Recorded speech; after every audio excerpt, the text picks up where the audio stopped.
You're listening to Retro Reels, a show that looks back on films from time gone by and recalls the various events, trends, and perspectives that inform their creation.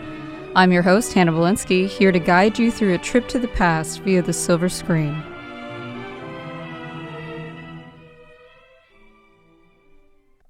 Closing out this month of first encounters with the films of Hou Hsiao Hsien, I decided to go with the 2001 film Millennium Mambo. It felt right because Y2K is seeing such a revival in fashion these days, and I am not immune to nostalgia. Although the 2000s were probably among the ugliest, most miserable years of my life, being at the time a young adolescent, it was also kind of a peak period of time for pop music and for the design of cell phones and other devices that have since become not quite so user-friendly. This is remarkably different from the first three of his movies that I watched. The only consistent factor is that languid, lingering camera, that almost listless camera. And yet, that's a bit different too this time. It's just a bit less static. It's more woozy and willing to sway. Cinematographer Mark Li Pingbin, who worked as Hou's primary cinematographer starting in 1987 and helped him shoot City of Sadness, incorporated the slightest bit more fluidity than Hou had used in his earlier works. In Millennium Mambo, there are a few downright dreamy sequences, particularly the opening sequence, which tracks the film's main character, Vicky, as she struts nonchalantly across a footbridge. It's my first time seeing slow motion in a Hou Hsiao Hsien movie, and it jumped out at me because the first three stick almost stubbornly to real-time observational duration, moment to moment, unfolding naturally and without any manipulation. The film is narrated from 10 years in the future, so it's supposed to be a recollection, a traipse through memories, and I think this unconventional by Hou's standards choice of employing slow motion is meant to convey that.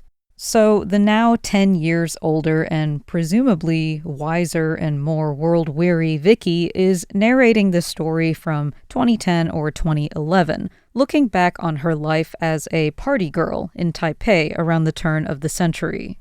The plot is pretty thin, really. It mostly shows Vicky, presumably around 18 years old or so at this time, in a toxic relationship with a young man named Hou Hao, an unemployed delinquent known for such charming behavior as smoking meth, stealing his own father's valuables to continue supporting his unemployed lifestyle, going through Vicky's purse to keep tabs on who she's calling and for how long, harassing her and threatening her, and just being generally awful.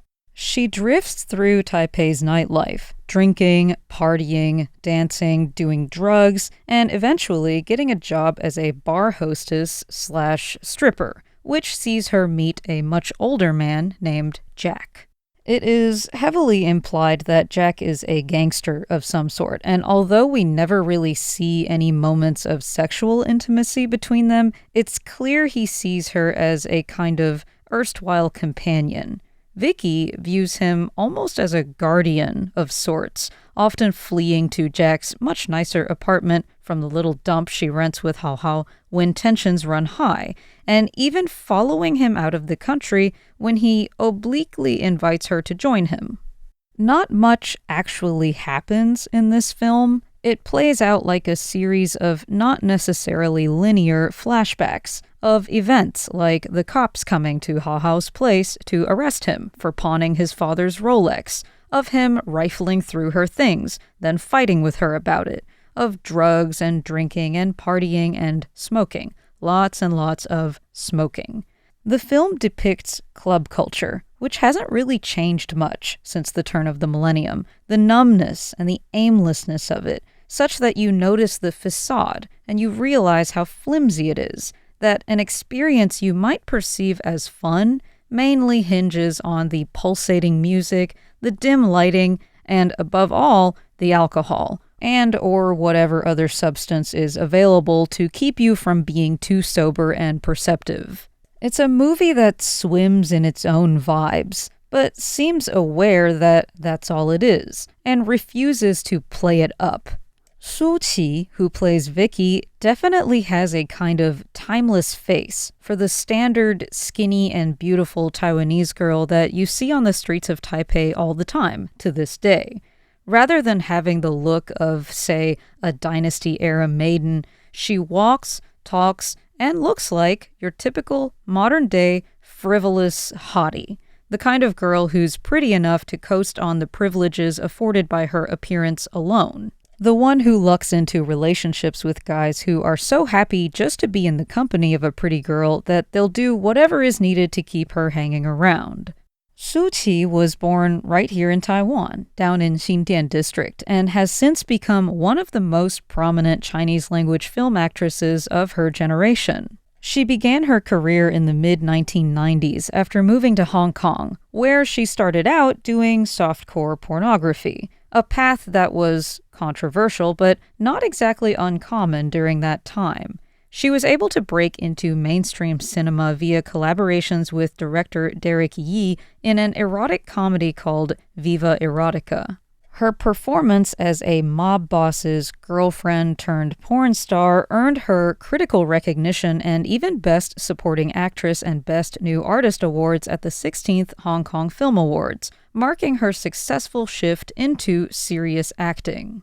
Over the next 2 decades, Hou Qi would become internationally recognized through the films of auteurs like Wong Kar-wai and Hou Hsiao Hsien, as well as some more art house films and commercial productions. She's also done a lot of modeling and spokesperson work for major fashion houses around the world. Certainly, it pays to be born beautiful.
Speaking of Wong Kar-wai, Millennium Mambo feels like a slower, less intense, more straightforward, and somewhat less stylized take on Wong Kar-wai.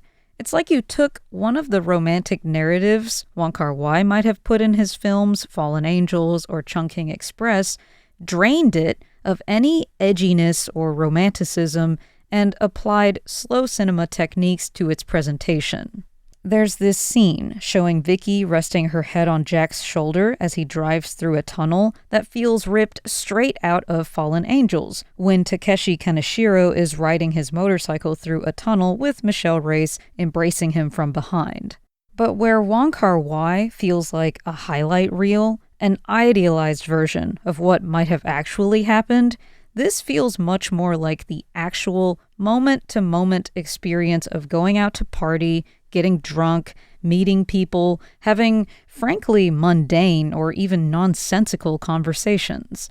Like I said, the movie is all vibes. It's all atmosphere. It deals in neon lights and nightlife textures and the lovely stupidity of youth, which on the surface makes it sound indistinguishable from a Wong Kar-wai film, and yet it is markedly devoid of any of the glitz or glamour that Wong Kar-wai likes to imbue and embellish his films with.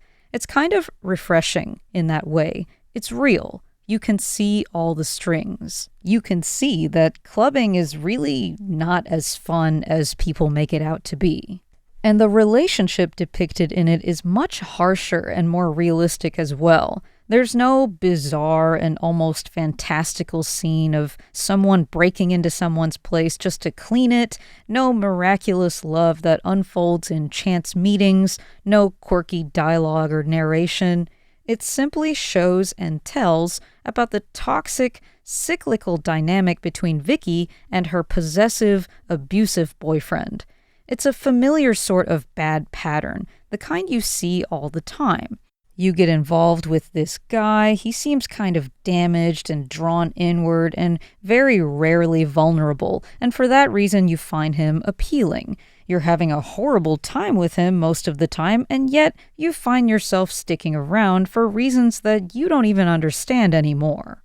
Among the big actresses of the Chinese-speaking world, I don't really care for Su Qi that much, but she definitely suits this role. I've met this girl in real life many times over. She's a victim, but at the same time, not a very sympathetic character. There's a sense of, well, you've kind of brought this on yourself, haven't you? And you could get yourself out of it, but you're not. And frankly, you should be glad that worse things haven't happened to you based on the choices you've made and the way you're living your life. And yet, you can't imagine her living it any other way, and neither can she. So what choice does she have, really? The film doesn't update us on Vicky's current situation, the place in the future from which she's narrating. So the only information we have is that she at least managed to survive since this point in time. We don't know what she's doing now, whether things are better, worse, or the same, and she leaves no clues for us. Like in many of Hou Hsiao Hsien's movies, there's a lot left up to the viewer's interpretation. If there is a theme to the film, then it must be modern isolation. Vicky has no real home, or at least not one that she's willing to go back to. She's from Geelong, but refuses to return. She flits from Hao Hao's place to Jack's place, occasionally to somewhere out in Hokkaido in Japan, through a couple of half-Japanese, half-Taiwanese guys she happens to meet one night while she's out.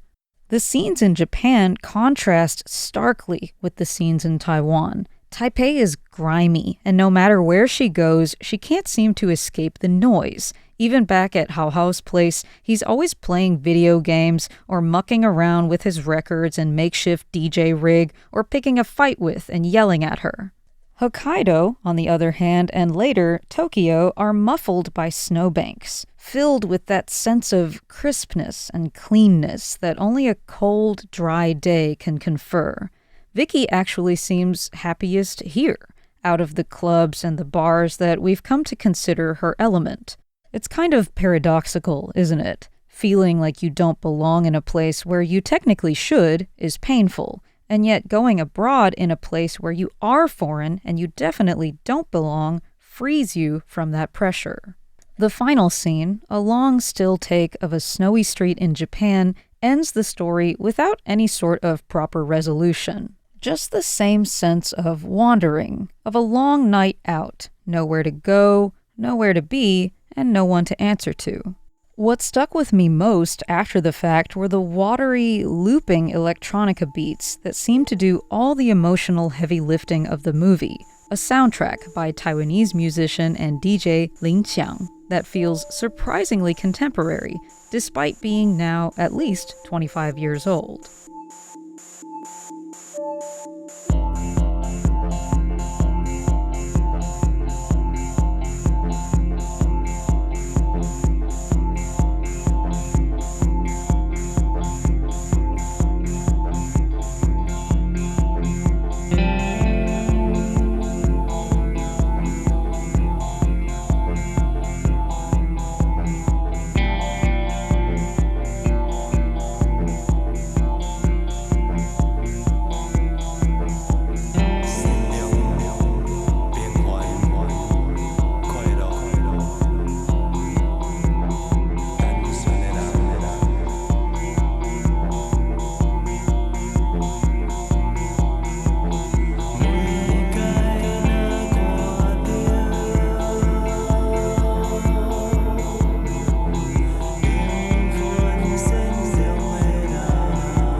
Millennium Mambo was the 14th film Hou made, and the first time he collaborated with Shu, who would later appear in 3 more of his movies, including a 2015 wuxia film called The Assassin, a Taiwanese, Chinese, Hong Kong international co-production, and the last feature film of his career.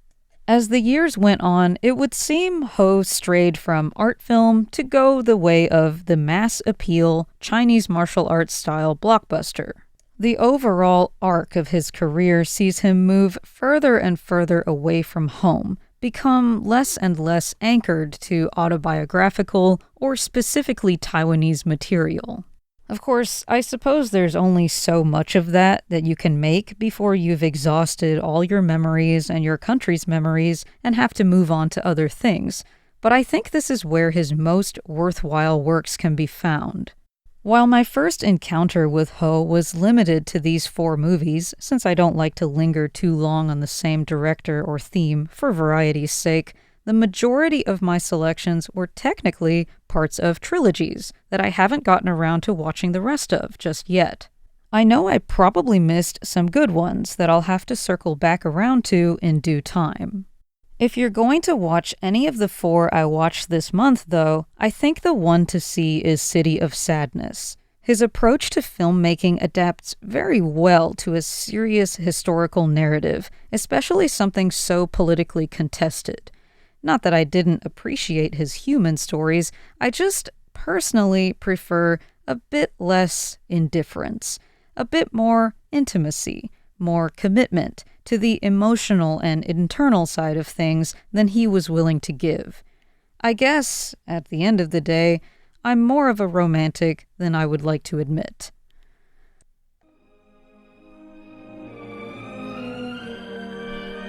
That's all I have for you guys today. I'm Hannah Belinsky. Thank you for tuning in to Retro Reels, and I hope you'll join me again next time on another look back on the way things were.